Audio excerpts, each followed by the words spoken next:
And that red flag warning continues until 8 o'clock tonight. That means winds going to continue to increase. We've seen those exceeding 30 miles per hour. We're going to keep that trend 30 to 40 out of the west, eventually west northwest, ahead of a cold front that's going to be moving in with humidity 10 to 20%. So all of us here shaded in that pink, we do have to be on high alert for those fire concerns. Temperatures right now does feel pretty nice if you do want to take a stroll, a walk, take those fur babies out there. 68 degrees with west winds sustained at about 24 miles per hour. We're going to continue to see even humidity continuing to drop. So here we are, temperatures across the area. We're seeing some 70s as well. We're expecting here in Tulsa to climb a couple more degrees, at least land in those lower 70s by this afternoon. But here's your current wind gusts. We've got those between 25 to plus 30 miles per hour. We've seen those upwards of 35, and we're going to keep that trend here in the next couple of hours. But unfortunately,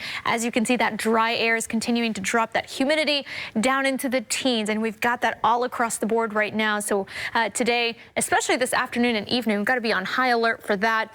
Overall, your temperatures not bad this afternoon, looking to stay in those lower 70s, but we are still not the only ones included in that critical potential for fire concerns. I mean, that extends from the Texas Panhandle, parts of Colorado, all the way into Missouri and Arkansas. All of this shading here in red, and then what you're seeing in that cream color, that's going to be elevated concerns. So we're all in seeing that dry air.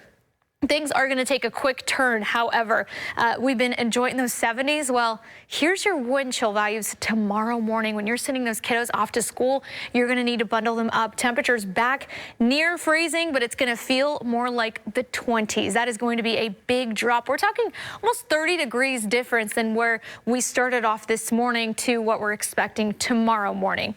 That will lead us into this coming weekend. We are going to see at least cooler, more seasonably average temperatures, because it's hard to actually, we're in winter. We're still in February. Here we are talking about 50s, and it's been a minute since we've actually talked about those 50s. We've been very lucky seeing temperatures in the 70s the past couple of days. We're looking at mostly dry conditions. I will say Saturday early morning, I wouldn't be surprised if we see a couple of light showers, but for the most part, it is looking fairly dry.